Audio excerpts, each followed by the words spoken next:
The British aristocracy has for centuries been synonymous with power and influence.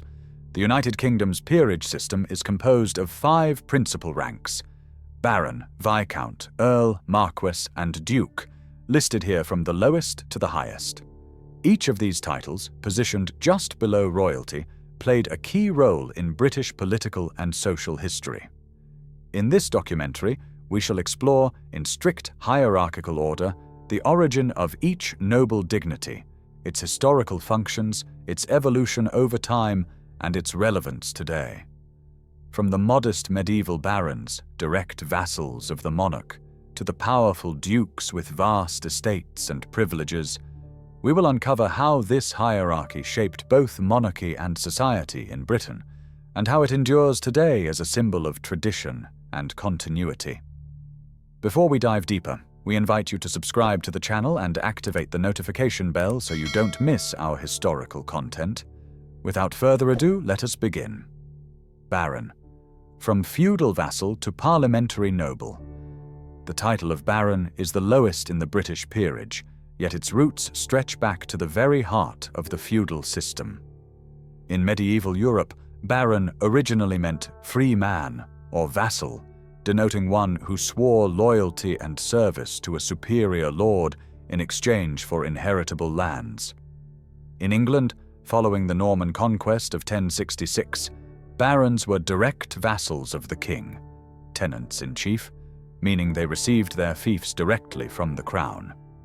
In return, they were obliged to provide counsel, military support, and tribute to the sovereign. No noble was recognized as such unless he was at least a baron or of higher rank. Although the gentry, knights and landed gentlemen, existed, they did not form part of the parliamentary nobility. These early barons, summoned to the king's great councils, large feudal assemblies, were the seed of what later developed into the House of Lords. During the Middle Ages, some powerful barons could in turn have their own sub-vassals, sometimes called lesser barons, but in 1290 King Edward I enacted the Statute of Quia Emptores, which prohibited this practice of sub-infeudation, centralizing feudal authority in the crown. Over time, the term baron ceased to refer to any great landholder and became a specific noble title, the lowest rung among the peers of the realm. From the 14th century onwards, many barons acquired their dignity through a hereditary summons to Parliament, or by a royal patent granted by the monarch. In the modern era, the political weight of hereditary barons diminished, particularly after parliamentary reforms. However, since the Life Peerages Act of 1958, all newly created life peers have held precisely the title of baron. This means that in today's House of Lords, the majority of members are life barons appointed on merit rather than inheritance. Hereditary barons, like the rest of the peers, enjoyed an automatic seat until the House of Lords Act of 1999, when that right was abolished, save for 92 of them, elected by their fellow peers. Today, therefore, being a baron carries chiefly social prestige and a legislative and ceremonial role. Barons continue to be summoned to Parliament as lords, albeit with limited powers, and retain the style of lord. In short, the rank of baron was born as a direct feudal bond with the king and survives in the 21st century as both an honorary and parliamentary title, linking the ancient nobility with the modern state. The title of Viscount, origins and evolution. The title of Viscount appeared relatively late in England. It was introduced in 1440 by King Henry VI, who elevated John Beaumont, until then a baron, as Viscount Beaumont. With this act, he inaugurated a new dignity within the British nobility. The gesture also carried a diplomatic nuance. Henry VI claimed the French crown and decided to harmonize the titles of both kingdoms, adopting in England a rank that already existed in France. In its French origin, the Viscount was the lieutenant of an earl, or count, entrusted with administering a county on his behalf. His role resembled that of the old Anglo-Saxon shire reeves, from which the figure of the sheriff derives, who were responsible for local administration. However, in medieval England, that function was already fulfilled by royal sheriffs, so the title of Viscount was not employed until Henry VI introduced it as an intermediate rank between Baron and Earl. Although created in the 15th century, the Viscountcy remained relatively uncommon for a long time. It was not until the 16th and 17th centuries that the Crown began granting it more regularly within the honours system. Like other titles of the lower peerage, a Viscount or a Viscountess is socially styled as Lord or Lady. From the early modern period onwards, the title of Viscount was often used to reward distinguished careers, particularly in military and political service. Thus, the celebrated Admiral Horatio Nelson, hero of the Napoleonic Wars, was created Viscount Nelson of the Nile in 1801. Likewise, Field Marshal Bernard Montgomery, victorious at El Alamein during the Second World War, was granted in 1946 the title of Viscount Montgomery of Alamein. In the present day, Viscounts are fewer in number than Earls or Dukes. Following the House of Lords Act of 1999, hereditary Viscounts, like other hereditary peers, lost their automatic right to sit in the House of Lords, save for a small group elected among their peers. Nonetheless, life Viscounts created in modern times retain their parliamentary seat. Today, the Viscountcy is above all a title of prestige and tradition. Born in feudal France as an auxiliary office, in England it became established as a dignity in its own right within the nobility. Although less frequent than other ranks, the Viscountcy continues to serve as a symbolic bridge between the medieval aristocracy and the modern state. Earl, a millennial title of Anglo-Saxon origin. The rank of Earl within the British nobility is one of great antiquity, inherited from the Anglo-Saxon tradition that predated the Norman conquest. In Anglo-Saxon England, Earls, or Earldomen in earlier times, were regional governors appointed by the king, entrusted with administering territories on his behalf. Their role was comparable to that of dukes or counts in other European realms. The earldom is arguably the oldest noble title in England. Before the creation of dukedoms in 1337, earls represented the highest dignity in the realm. Its roots even stretch back to the Viking Age. The Danish king Knut, between 1016 and 1035, consolidated the system of great earldoms. Over time, the title ceased to be an administrative office and became purely noble and hereditary, often tied to a traditional county or region. A prominent example is the Earldom of Arundel, created in 1138 during the reign of King Stephen. It is the oldest surviving earldom in the English nobility. Since its grant to William d'Aubigny, it has passed through dynasties such as the Fitzalans and the Howards, and today it is held by the Duke of Norfolk as a subsidiary title. This continuity, spanning nearly 9 centuries, illustrates the resilience of English earldoms in the face of wars, dynastic upheavals, and legal reforms. In medieval political life, earls played an essential role. They were members of the King's Council, military leaders, and with the creation of Parliament, they took their seats in the House of Lords. Until the House of Lords Act of 1999, all hereditary earls had the automatic right to sit there. Some accumulated extraordinary power, such as the Earls of Warwick, known in the 15th century as the Kingmakers.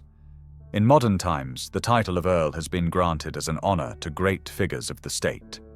For instance, in 1947, Louis Mountbatten was created Earl Mountbatten of Burma in recognition of his service as the last Viceroy of India.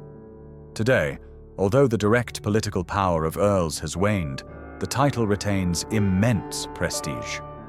The Earl, equivalent to the Continental Count, embodies a lineage stretching back 1,000 years, linking the ancient Anglo-Saxon nobility with the parliamentary monarchy of the United Kingdom.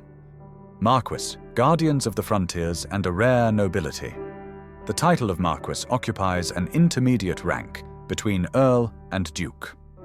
It was a relatively late addition in England, introduced in 1385 during the reign of Richard II.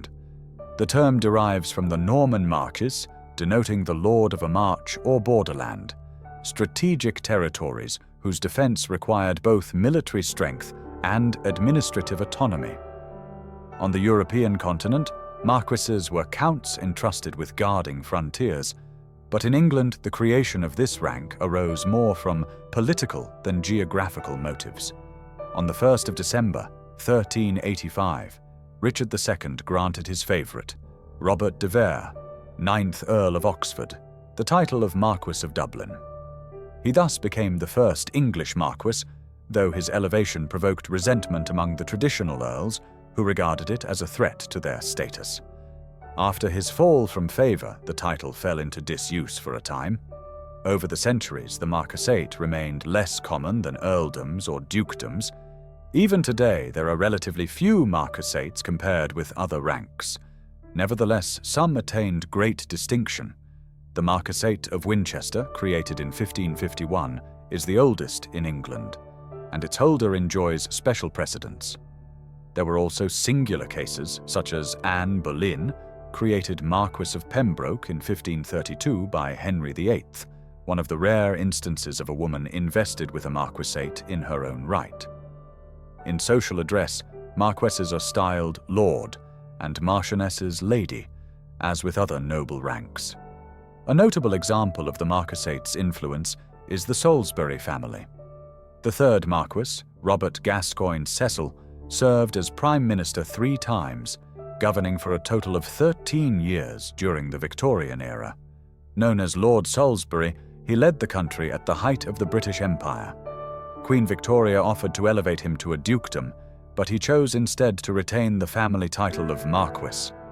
Another prominent case is James Graham, Marquess of Montrose, the Scottish hero who fought in defence of the monarchy during the 17th century. In modern times, hereditary marquesses lost their automatic right to sit in the House of Lords under the House of Lords Act of 1999, save for a small number elected among them.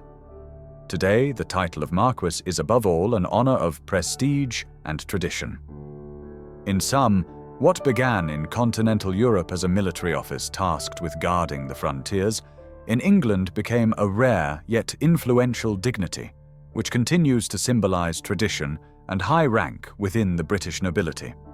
Duke, the highest dignity of the nobility.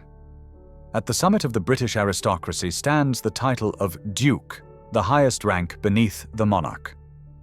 The word Duke derives from the Latin dux, meaning leader or military commander, and from its very origin it has evoked authority and power. The first English dukedom was created in 1337, when King Edward III granted his eldest son, Edward of Woodstock, better known as the Black Prince, the title of Duke of Cornwall. This milestone formally introduced the ducal dignity into England. Until then, Duke had been a term used in other European countries or applied informally to members of royalty, but it did not exist as a hereditary title within the realm. The Duchy of Cornwall was designed to provide income and status to the heir to the throne, and ever since, it has passed automatically to the sovereign's eldest son. Today, its vast estates generate tens of millions of pounds annually to support the activities of the Prince of Wales. A few years later, in 1351, Edward III elevated his son-in-law Henry Grosmont to Duke of Lancaster. However, in 1399, the dukedom merged with the crown when Henry of Bolingbroke, then Duke of Lancaster, was crowned King Henry IV. Since then, the British monarch has also borne the title Duke of Lancaster and receives private income from this duchy. Cornwall and Lancaster are thus known as the Royal Duchies of England, reserved respectively for the heir and the sovereign. During the 14th and 15th centuries, the Crown created new dukedoms, primarily for members of the royal family or their close allies, York, Clarence, Gloucester, Norfolk, among others. To be a duke signified not only immense social prestige, but also regional authority and extensive landed estates. Among these, the Dukedom of Norfolk, instituted for the Howard family in 1483, has traditionally been the most senior among non-royal peers. Its holder also bears the hereditary office of Earl Marshal, responsible for organizing coronations, state funerals, and parliamentary ceremonies. The The current 18th Duke of Norfolk, Edward Fitzalan Howard, fulfilled this role at the funeral of Queen Elizabeth II in 2022 and the coronation of King Charles III in 2023. Other emblematic dukedoms illustrate the influence attached to this rank. The Dukedom of Marlborough was created in 1702 by Queen Anne to honor John Churchill, the great general of the War of the Spanish Succession. As a national reward, he was granted not only a title, but also the magnificent Blenheim Palace. This dukedom was unique in including a special clause permitting female succession in the absence of male heirs. Thanks to this, Churchill's eldest daughter Henrietta became the second Duchess of Marlborough. This ensured the continuity of the house, whose descendants, the Spencer Churchills, retained a prominent role in British political and military life. Among them was Winston Churchill, grandson of a Duke of Marlborough, who would become Prime Minister in the 20th century. Another example is the Dukedom of Westminster, a symbol of the immense economic power a ducal title could embody. Created in 1874 by Queen Victoria for Hugh Grosvenor, 3rd Marquess of Westminster, it elevated him as the first Duke. The Grosvenor family, owners of vast estates in the heart of London, including the exclusive districts of Mayfair and Belgravia, became one of the wealthiest families in Europe. In more recent times, the 6th Duke, Gerald Grosvenor, who died in 2016, was ranked among the richest men in the United Kingdom, with a fortune estimated at nearly £7.5 billion, largely based on his real estate holdings. The Grosvenors have maintained close ties with the monarchy and great influence in high society, so that the title of Duke of Westminster is regarded almost as a princely status in national life.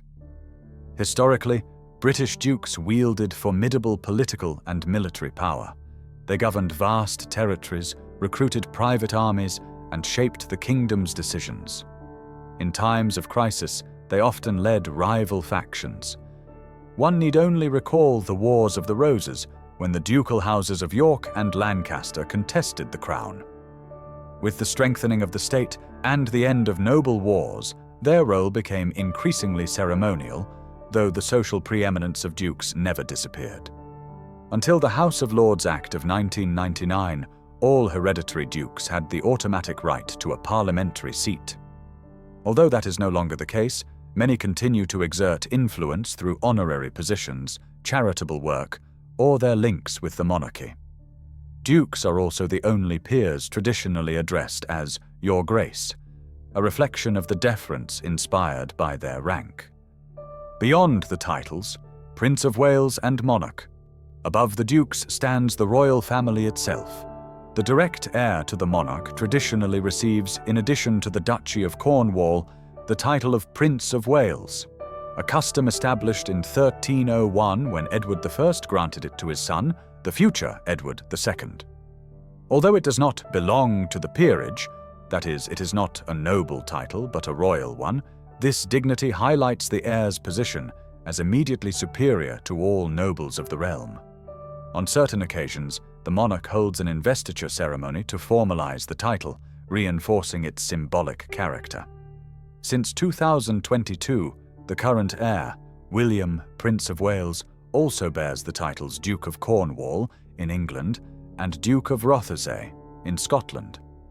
These provide him with economic resources and an institutional presence in different regions of the United Kingdom, though his princely status places him firmly within the sphere of royalty rather than the common aristocracy.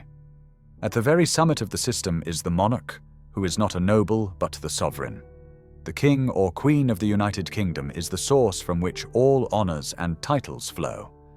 In the Middle Ages, kings were regarded as first among equals within the feudal order, but with the development of the modern state, the crown became clearly distinct from the nobility. Even so, the sovereign retains certain traditional titles, such as Duke of Lancaster, held since 1399, which continues to provide private income. In practice today, the crown acts as arbiter and guarantor of the nobility. It grants new titles, confirms hereditary successions, and presides over ceremonies in which peers swear allegiance. This bond is reflected in solemn acts such as sessions of the House of Lords, where the Assembly is formally referred to as the King's Parliament, a reminder that ultimate authority rests with the monarchy, positioned above any duke, marquess, earl, viscount, or baron. Thank you for joining us to the end of this video. We hope you have enjoyed this journey through the hierarchy of British noble titles, from baron to duke, as well as their connection with the Prince of Wales and the Crown. If you would like to add something, feel free to share it with us in the comments section. Give us a like and share this video with your friends and family so that more people can learn about the history of the British aristocracy. Thank you for following us, and if you are not yet subscribed, we invite you to do so and activate the notification bell, as we are constantly uploading historical content you will find fascinating. See you in the next video.